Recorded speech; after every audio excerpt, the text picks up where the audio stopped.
ꯅꯨꯡꯁꯤꯕꯤꯗꯨꯅ Manipur ꯏꯟꯇꯔꯇꯦꯟꯃꯦꯟꯠ ꯆꯦꯅꯦꯜꯕꯨ subscribe ꯑꯃꯁꯨꯡ like ꯇꯧꯕꯤꯔꯝꯃꯨ꯫ ꯃꯌꯥꯝꯕꯨ ꯑꯍꯥꯟꯕꯃꯛꯇꯗꯤ ꯀꯣꯛꯅꯣꯅ ꯈꯣꯏꯔꯝꯖꯔꯤ꯫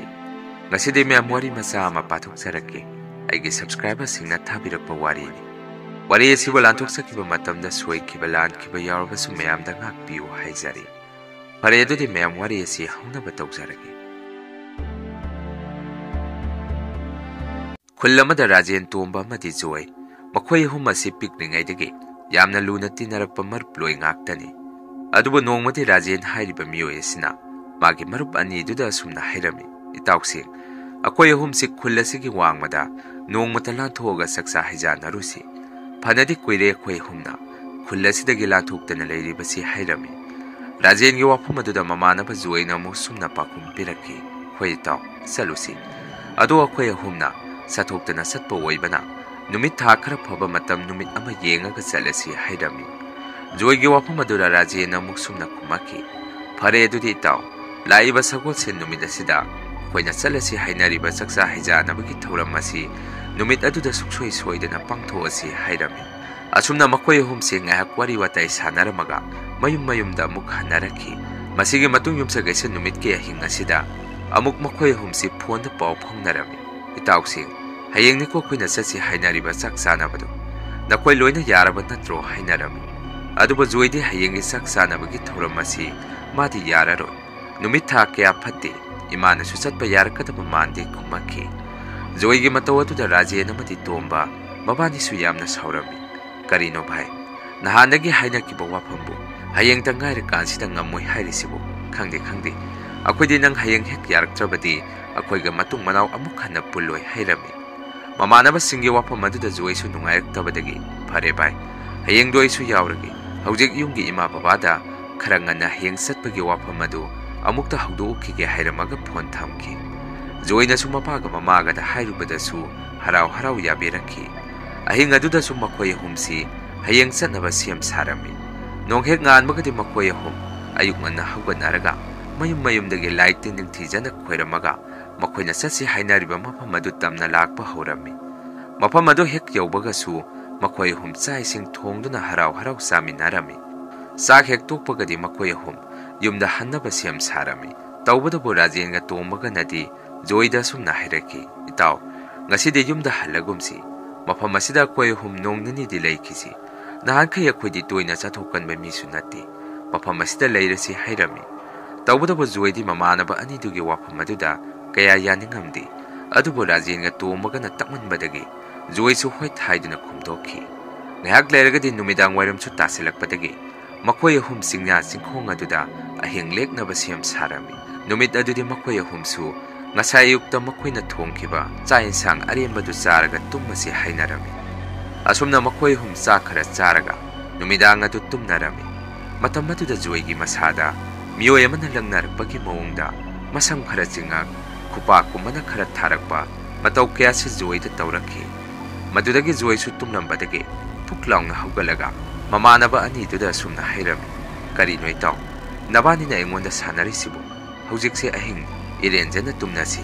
ꯑꯗꯨꯃꯥꯏꯅ ꯇꯧꯔꯛꯀꯅꯨ, ꯅꯨꯡꯉꯥꯏꯇꯦ" ꯍꯥꯏꯔꯝꯃꯤ꯫ ꯖꯣꯏꯒꯤ ꯋꯥꯐꯝ ꯑꯗꯨꯗ ꯔꯥꯖꯦꯟꯒ ꯇꯣꯝꯕꯒꯁꯨ ꯏꯉꯛ ꯉꯛꯅ ꯃꯃꯤꯠꯁꯤꯡ ꯑꯗꯨ ꯎꯏꯔꯤ ꯎꯏꯔꯤ ꯇꯧꯔꯒ ꯍꯧꯒꯠꯂꯛꯈꯤ꯫ ꯑꯗꯨꯒ ꯑꯁꯨꯝꯅ ꯍꯥꯏꯔꯛꯈꯤ, "ꯀꯩꯅꯣ ꯖꯣꯏ,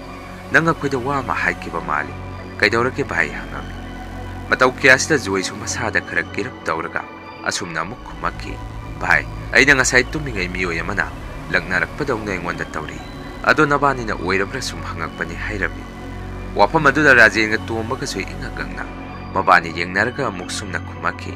"ꯑꯣꯟꯊꯣꯛꯄꯅꯤ ꯏꯇꯥꯎ ꯅꯪꯁꯨ꯫ ꯍꯧꯖꯤꯛ ꯑꯍꯤꯡ ꯑꯁꯤꯗꯕꯨ ꯑꯩꯈꯣꯏꯅ ꯑꯃꯨꯛ ꯅꯪꯉꯣꯟꯗ ꯀꯩꯗꯧꯕꯒꯤ ꯂꯛꯅꯗꯣꯔꯤꯒꯦ? ꯀꯥꯟꯅꯗꯦ, ꯇꯨꯝꯅꯕ ꯇꯧꯔꯁꯤ꯫ ꯍꯌꯦꯡ ꯅꯣꯡꯉꯥꯜꯂꯒ ꯐꯖꯅ ꯋꯥꯔꯤ ꯁꯥꯟꯅꯔꯁꯤ" ꯍꯥꯏꯔꯝꯃꯒ ꯃꯕꯥꯅꯤꯁꯨ ꯇꯨꯝꯊꯈꯤ꯫ ꯖꯣꯏꯁꯨ ꯃꯐꯝ ꯑꯗꯨꯒꯤ ꯑꯀꯣꯏꯕꯗ ꯉꯥꯏꯍꯥꯛ ꯀꯨꯌꯦꯡ ꯌꯦꯡꯉꯝꯃꯒ ꯃꯁꯥꯗꯣ ꯇꯨꯝꯅꯕ ꯑꯃꯨꯛ ꯍꯤꯞꯊꯔꯝꯃꯤ꯫ ꯃꯇꯝ ꯑꯗꯨꯗꯁꯨ ꯑꯃꯨꯛ ꯖꯣꯏꯒꯤ ꯃꯅꯥꯀꯣꯡ ꯃꯌꯥꯗ ꯅꯨꯡꯁꯤꯠ ꯑꯣꯏ ꯀꯩ ꯑꯣꯏ ꯈꯣꯟꯊꯥꯡ ꯅꯥꯏꯅ ꯀꯅꯥꯒꯨꯝꯕ ꯅꯨꯄꯤ ꯑꯃꯒꯤ ꯈꯣꯟꯖꯦꯜꯗ, "ꯅꯈꯣꯏ ꯑꯍꯨꯝ ꯃꯐꯝ ꯑꯁꯤꯗ ꯁꯣꯏꯗꯅ ꯁꯤꯔꯅꯤ꯫ ꯑꯩꯅ ꯅꯈꯣꯏ ꯑꯍꯨꯝꯕꯨ ꯊꯋꯥꯏ ꯁꯣꯏꯗꯅ ꯂꯧꯔꯅꯤ" ꯍꯥꯏꯔꯛꯈꯤ꯫ ꯃꯇꯧ ꯀꯌꯥꯁꯤꯗ ꯖꯣꯏꯁꯨ ꯏꯉꯛ ꯉꯛꯅ ꯐꯨꯛ ꯂꯥꯎꯅ ꯑꯃꯨꯛ ꯍꯧꯒꯠꯂꯒ ꯑꯁꯨꯝꯅ ꯑꯃꯨꯛ ꯍꯥꯏꯔꯝꯃꯤ, "ꯅꯪ ꯀꯅꯥꯅꯣ? ꯀꯔꯤꯒꯤꯅꯣ ꯅꯪꯅ ꯑꯩꯈꯣꯏ ꯑꯍꯨꯝꯒꯤ ꯊꯋꯥꯏ ꯂꯧꯗꯣꯔꯤꯕꯁꯤ?" ꯍꯪꯉꯝꯃꯤ꯫ ꯃꯁꯛ ꯈꯪꯗ꯭ꯔꯕ ꯈꯣꯟꯊꯥꯡ ꯅꯥꯏꯕ ꯅꯨꯄꯤꯒꯤ ꯈꯣꯟꯖꯦꯜ ꯑꯗꯨꯅ ꯑꯃꯨꯛ ꯖꯣꯏꯗ ꯑꯁꯨꯝꯅ ꯄꯥꯎꯈꯨꯝ ꯄꯤꯔꯛꯈꯤ, Nangna aibu masak khangnglabadi nangna hojik lepiba adudagi tungon thoru ai nangi natungda leire hairaki maduda Joy su masada swai laurami magi matungda lepaga leire hairapadagi Joy su kina mamaya adu tamna maningda leithoga yengami matam aduda angakpa kiba phiba mamada amuba phizon ngakta setpa mamai phau amuba phi mana khumba masam khuru yongna sangbi nupi ama Joy da munna yengaga leiramki madu urubada Joy da mihun se khatkiduna mafam aduda yamna kanna laurami Rajen ga tombaga su Joy na yamna kanna laurappadagi mabani su phuk hawganaraki aduga kaidawrake hangami Joy su ngahakti makoina hangibadu karimata khumamdi singya singkhong adomda mamit kuptaba makai kanaguma misak amada yengaga lei patawasida Rajen ga thoibaga nasu Joy na yengiba singya singkhong adomda yengami adubo mabani di karimata uramdi aduga Joy da sumna muk hairaki bhai Karino nangna singya singkhong asomda namit kuptaba makai munna yengaga leiridubo asomda kari leige hangami maduda Joy na muk sumna hairaki nabani na mafam asida leisi hairibasi karigino hojikti akoi hum loina sirani kanaguma thawai amana mafam asida akoi humbo senaduna leire hojik akoi hum nonganba ngaisi nabani su amuk tumthakranu hairami tawbadabo Joy gi wafam aduda Rajen ga thoibagade ingakangna munna yengaga lei Joy su yumgi sorbu ningjaraga nonganba yamna wana ngairami nongalamdagi mikup adudasu Joy di masada phattaba thawai ama sangkhibagi mawngda masa matumda mamaida pungthada thajarami aduga sumda su hairaki nakhoina maiba samjaigi manakta chatlabasu karisu kanaro hojikte thawai mirelasi mapung phana taibang miyoiba amagi hakchangda sangduna thawai lawbasu ngamle asumna kiraba wapam kharasi hairamlaga Joy di lemaida bom laungna tutharaki handakti matau kyasida Rajen ga thoibaga su masada kiba mapoglaki Joy bu su gyan tarakna mabani sangdana kanna honarami konadi Joy chu tamna masale ngakuna kya laki singya singkhong adomdagi su numitki mangan masekna yeiraki Joy na gyan hek lakpaga su Rajen ga thoibaga na su Joy da sumna hangami bhai nang kaidawrage ngarang ahing su nang si mawng amay tawtawi nasinda su aki kiba wayam na ngang nang kaidawrage hayu hairami maduda Joy di masada ipa pakana sumna kumaki lao akoi mafam asi thadoga chalhaurasi natrabadi akoi mafam asida thawai soidana mangani hairaki Joy gi wafam aduda Rajen ga thoibaga su masidi yumda halobana pharani haiduna makoi poche yumselaga suklaba singya singkhong adu lanthoraki adubo makoina mamangda sangakkiba lambel adudi makoina amuk thiba phangamkhidi makoi hum singya singkhong aduda lamangnarami mataw asida Joy gi wakhanda su makoi hum umang asida soidana thawai lalani khalami konadi makoi hum singya singkhong adugi manakta senba turen amagi manakta yaurakhi matam aduda thoibana halama turen matai aduda laigi dhyan tawraga leiba mu urami Joy ga Rajen ga dasu thoibana sumna hairami yengoi taw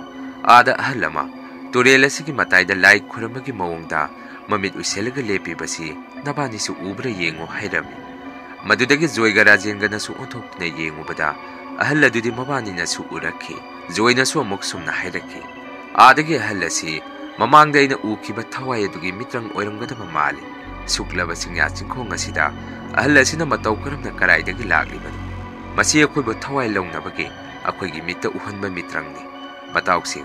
akoi mafam asi thadoga thuna chalhaurasi hainarami asumna makoi hum wari sanaringai ahal adudi makoigi manakta lepaga leirami matawsina makoi humdi kibana loikre konadi ahal aduna makoida sumna hairaki sasa nakoi hum lamangna mali law ipagi tungilo numita adringai nakoi singya asi lanthoktuna thuna chalhangnaba taw hairaki madudagi makoi humsu amana amada munna yengnatuna lei konadi Rajen Joy ga thoibagada makok nomaga halasigi matung illasi haiduna ingit ama tawrami masigi matung makoi humsu ahal adugi matung ilakhi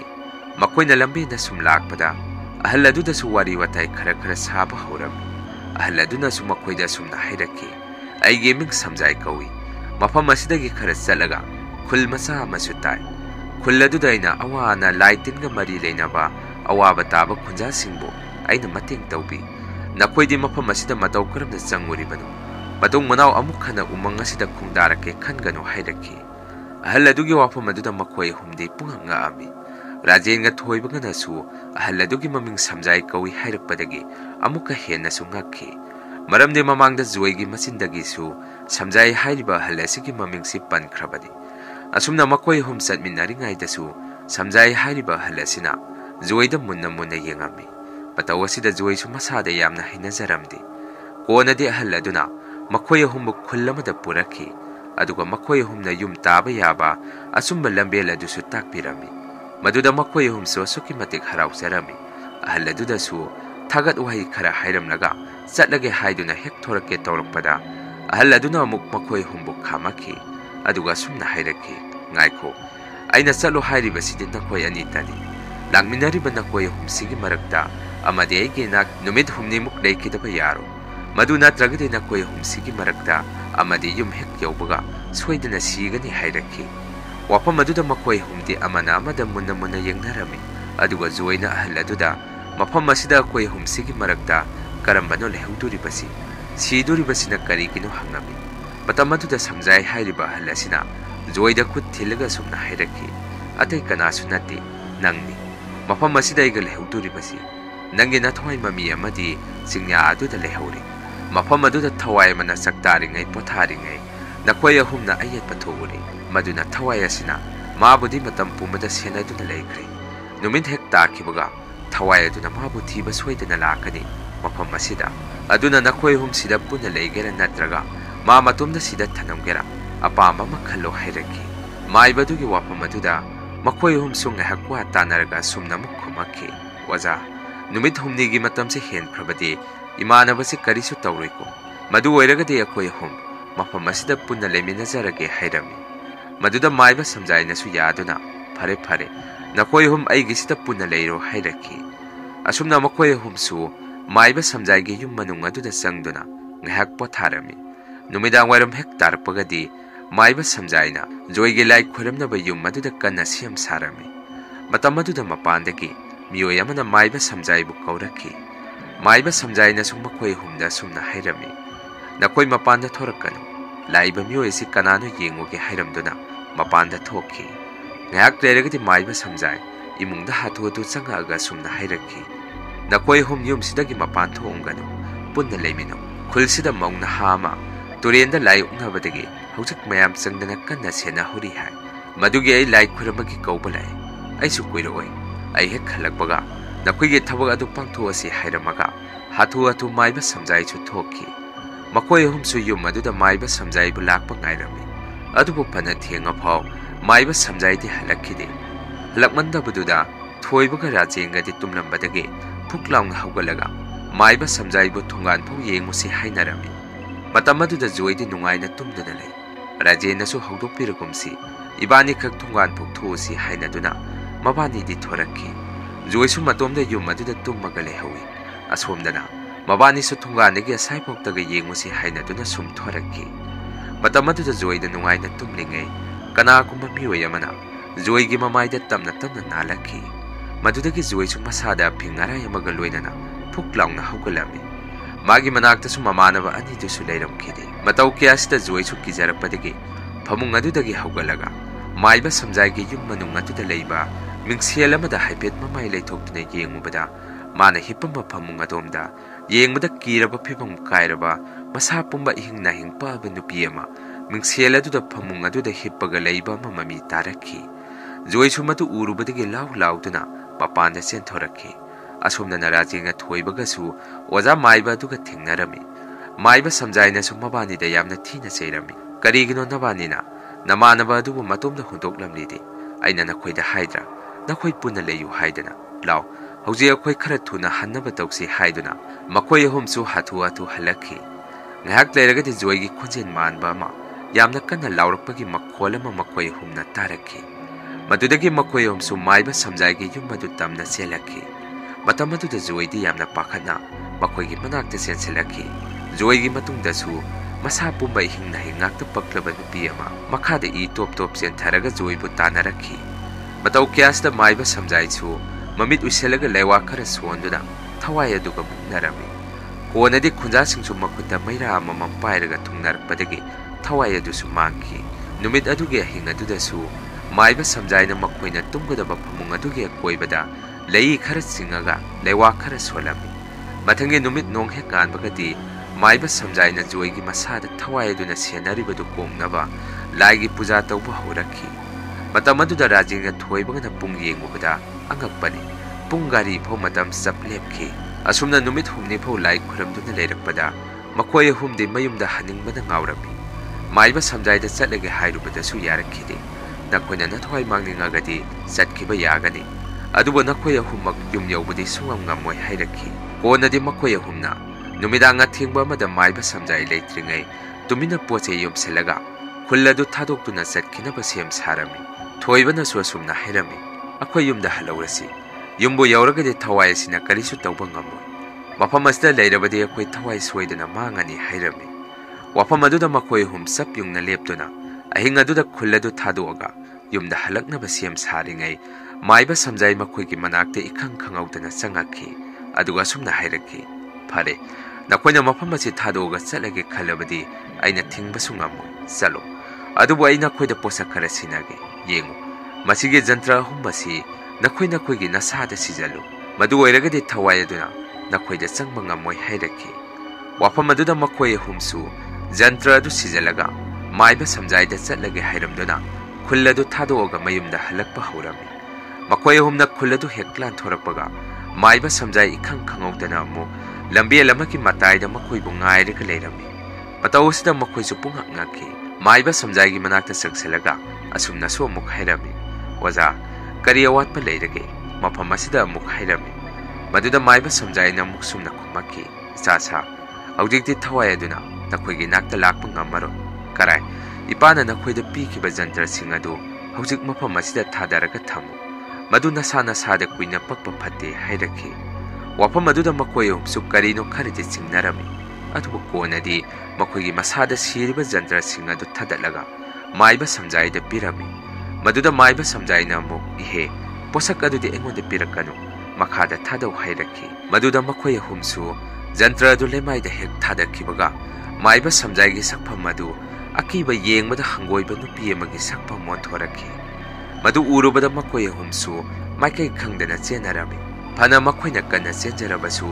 जोइदि थवाइ अदुना मुलहौखि अहिंग अदुदा राजेंगा थोइबगदि मखोयगी खुंगंग अदु तमना यामना वाना चेलखि खुंगंगी मियोइसिंगदसु मखोइना थेंगनरखिबा किबा थौदोकसिंग अदु पाउ लोइना तममी नोंहेक nganbagadi खुंजासिंग हुबदुना जोइबु थिरकपदा जोइदि मसा याउदना मकोक खक उजाव अमगी मथक्ते यालगा सिदुना लेरमखि मतौ असिदा पुंगक ngakhi mayamsu पाउ असि माइबा समजाइनासु तारमी अदुबु थवाइ अदुना